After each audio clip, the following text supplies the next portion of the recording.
In Proverbs of Ashes, the book that she wrote with Rita Nakashima Barak, Rebecca Parker tells the story of a man named Lyle and his sister Maxine. Lyle was a vibrant, cheerful, bright young man who went away to fight on the Western Front in World War II. He was the only young man who went to World War II to return home alive to his small Iowa farm town. And when he came back, the city came out in force. They were so excited to greet him. They had a band there. The mayor was there to shake his hand. All his family and his friends came out. His sister came to see her baby brother again. But when Lyle came back, he wasn't Lyle anymore. He got off the train to the marching band and the balloons and the parade, silent, staring off into space. He didn't speak. He didn't seem to recognize anyone else that was there. He reacted not at all to his sister or his family or his friends. So they took him home. They took him back to the farm, and he sat in the parlor in a rocking chair. He just sat there, not speaking. He wouldn't sleep. He barely ate for days. And then the days turned into weeks, and the weeks turned into months. And Lyle just sat. He was lost somewhere. They weren't quite sure what had happened. They just knew that he wasn't present anymore. His sister Maxine decided that she would keep him company. She didn't know where he was, but she would sit with his body there in the parlor, and she would tell him stories about her day, or what had happened in town, or what the people brought to the church potluck that week. And Lyle just sat. And sometimes she would sit there with him in silence after she had emptied herself of words, and they would sit in the evening. Maybe she would do her knitting or just sit in quiet. Until one night, as they were sitting there in the quiet, Maxine noticed that her brother's vacant eyes had filled with tears. And she got up out of her chair and she wrapped her arms around her brother, and there, with his sister holding him, Lyle started to weep. The tears that had been rolling turned into racking sobs, and he wept, and finally words came tumbling out one after the other, and he started to talk about what had happened, what he had seen, and what he had done, what he had witnessed. And he talked through the night. He told the stories of the cold and of the fear and of his friend's death. He told the stories of the mass graves and the camps and the smell. And in the morning, Maxine got up and made breakfast. And Lyle ate it. And then he got up out of his rocking chair and went to go do the chores on the farm.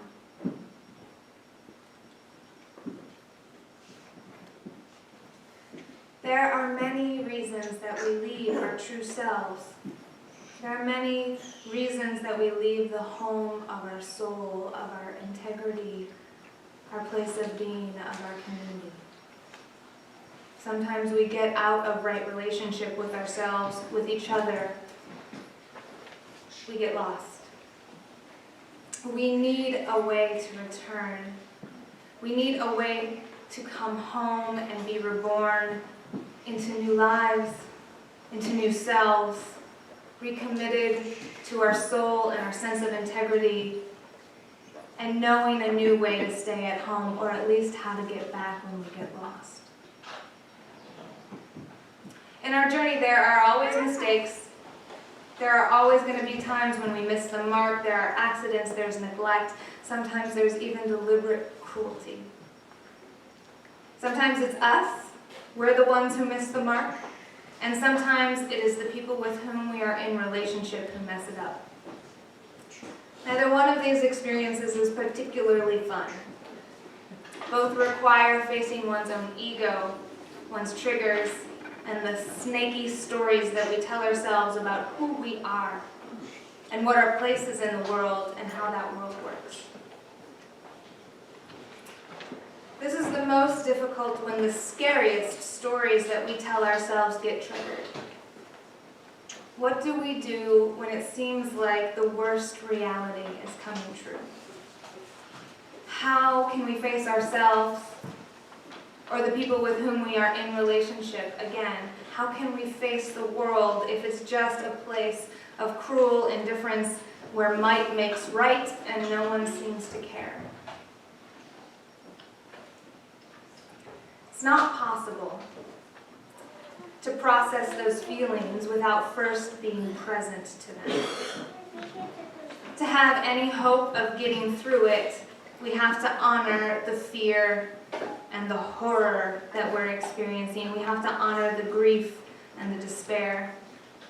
Pushing them aside, ignoring them, only means that they're going to come up some other time, maybe in a magnified form or at a completely inappropriate moment in a disproportionate way. Those feelings usually have a purpose, and they can only fulfill that purpose if you stay present to them. Burying them often makes people sick. On the other hand, witnessing them, being present to them, will often give information about their purpose. And usually if you stay present, the feelings will shift. They'll change into something different once they've fulfilled what they've come there to tell you.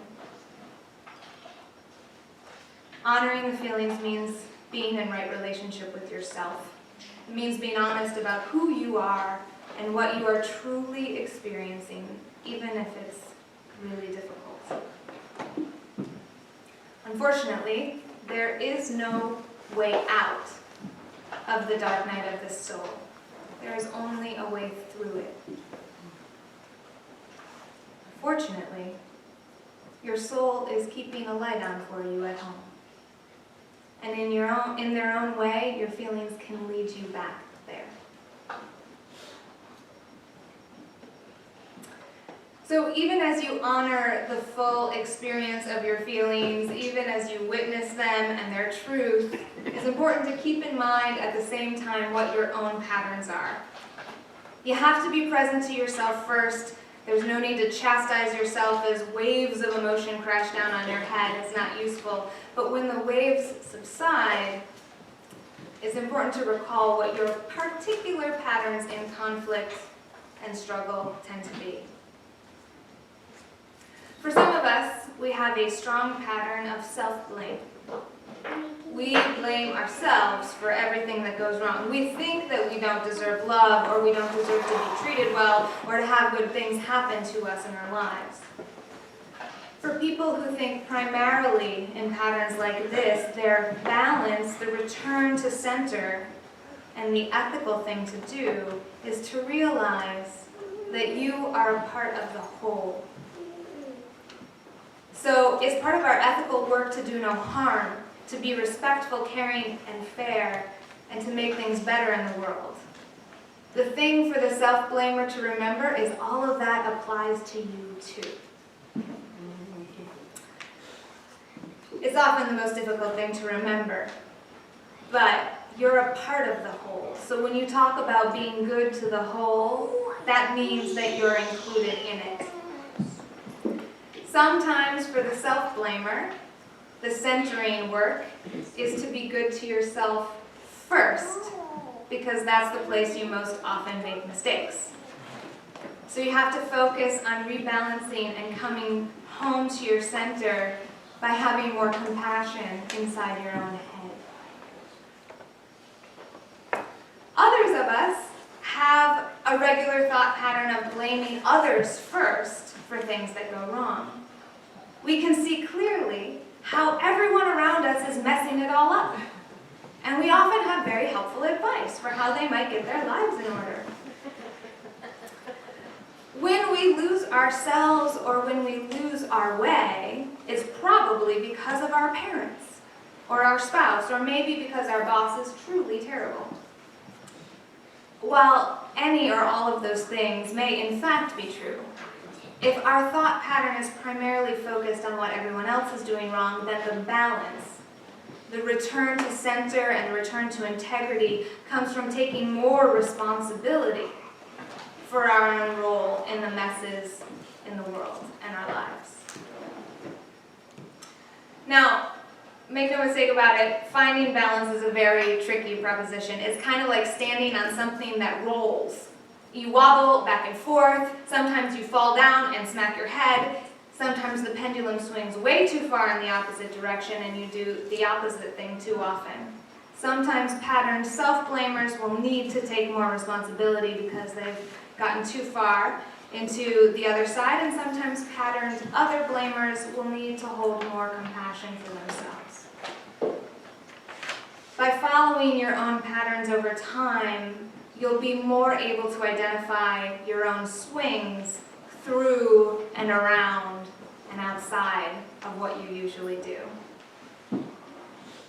But in order for you to have any chance of finding your own balance, you first have to be aware of what your regular patterns are and how they interact with the world and the people you love around you. Because, of course, it's not just about you. It's not just about us. While we are what we have the most control over, so knowing ourselves is a very good place to start, we all exist and are finding our balance in the world. And the world affects our ability to find that balance. Integrity is something that happens in relationship. Integrity is something that happens in interacting with other human beings. So socialization and larger patterns of power in society also have a role to play. The question about right relationship and being in right relationship isn't just about our individual patterns, but it's about societal patterns as well. We have to understand how our patterns interact with the bigger patterns and how they're playing out in our relationships. And then we have to try to balance all of that. It's like while you're on that wobbly thing, the floor beneath you is also moving. It's not a particularly easy thing or obvious to find both integrity and authenticity in that kind of complexity. Now, I will confess to you that I am often, though not always, a self-blamer. It's something that I've struggled with throughout my life. But in relationships with other people, there's always a larger context at work too. So for instance, in one of my friendships with an African American woman, in addition to my patterns of thought and behavior and her patterns of thought and behavior, there's also this larger societal pattern of white privilege and the silencing of African American experience. That's at play too. So in our interactions, she and I have struggled to parse out the different elements of power and of pattern that exist when conflict arises between us. So as a self-blamer, I know that my pattern is often to take on too much responsibility in a mess.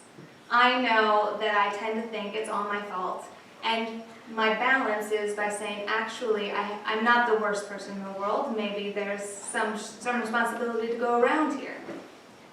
But as a white woman, I also know that society has trained me to not be aware of the many ways that I have privilege in relationship with African American people, and that in that way I might be ignorant of harm that I am genuinely causing in my friendship.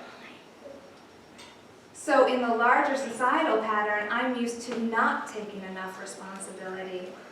And in this particular relationship, I have to balance both of those things being at play at the same time. So it's complicated. Good luck. Every morning, I pray that I might know myself and know God better. As I've told you in the past, I understand God as the whole the whole of things, the totality, the oneness that includes me and you and these bodies and this earth and all the living beings on it and all the life and the energy and vibration that is moving through and among us all at once. So to know God and to know myself better means to know the world and how I work within it. To be fully myself and in right relationship with the whole is, for me, to be living in my integrity. There are times, like when Lyle came home from the war, when people have become so alienated from their own souls, so out of relationship with community, that getting back home, getting back to center, seems impossible. Lyle's sister Maxine indeed thought that they had lost him. Where is the hope for repair when relationships are so damaged? How might we imagine the repair of the soul when so much harm has been done? There are times that we need more than the ability to feel and honor our feelings, more than knowing and balancing our patterns with those of our loved ones and the larger patterns of power. There are times when we need help. When we need help to get back to ourselves, when we need help to get back into right relationship. In Lyle's story and in Jerry's story, they needed a witness. Lyle needed someone to be able to be fully present to him, to his pain. He needs someone to just listen to him, to know the extent of his experience, to hear the harm that was done. And his sister was there. She showed up for him and she stayed present. Even when he was absent, she stayed present and she waited. She stayed with him even when he was lost, when he was wandering, even when his feelings were frozen and inaccessible. She stayed. And she witnessed when he came home to himself that night. She stayed present to his pain without flinching, without recoiling from it or trying to fix it. Sometimes it takes hearing and telling to reintegrate an experience. Sometimes the harm that has been done to human bonds is so great that it takes the trust and patience and dedication of a close relationship to convince a lost soul that it's safe to come home again, that it's safe to create new relationships, that it really is safe to be with people, to be in community, to feel one's own feelings and to be present to one's own soul. It takes that trust and that witness, that presence of a loved one to know that it's safe to love again and to be alive in this world again. So after that night, when his sister stayed with him and they got up in the morning and ate breakfast and started the daily activities of the world again, Lyle didn't just return to the chores of the farm. He didn't just start eating and talking and interacting again. He started his life in a new way. He was born again into his own soul, and he made a commitment to help other people who had experienced extreme suffering. He began an annual practice of helping migrant farm workers on the border of Mexico every year. He would gather food and supplies, donations, blankets, money, and take them. He and his wife would go down to Southern California and help people who were struggling to live their lives. When Lyle woke up, when he came back to his soul, came back to his self again, he didn't only want to participate in life, he wanted to integrate the sustenance of life into his work. The healing of human suffering became part of who he was. His experience of suffering and of coming back from it enlarged his vision and his understanding of the world and what it was required of him. Maxine was present to Lyle in his suffering, and Lyle came back to his community, restored and renewed to be present to others. He started a new life on the farm that integrated helping others and repairing harm as part of his purpose in the world.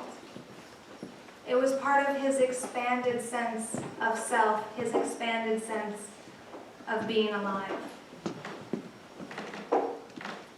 It is by coming home to one's soul, by returning to right relationship and to one's own integrity, that one becomes fully available to the present moment. By being at home within, we're able to be present to the new life that's unfolding right now. And in an enlarged sense of awareness, we become available to new possibility, to new relationship, to a new sense of being. Our experience of wandering, our experience of being out there in the dark night of the soul has expanded our awareness of reality and our capacity for love and healing. By coming home again, we are reborn, but larger. The new life and the new relationships and the new reality, they might not be with different people, but it's new because when we come home, we are new. We are again ourselves, but in a new way. Having traveled, having gotten lost, and then having returned. And with our renewed sense of integrity, we can begin again here and now. So come on home. The porch light is on. Your soul is inside there waiting for you. And if you need help, just let your people know. May it be so, and blessed be. Will you all please rise in either body or in spirit and join us in our closing hymn, number 128, For All That Is Our Life.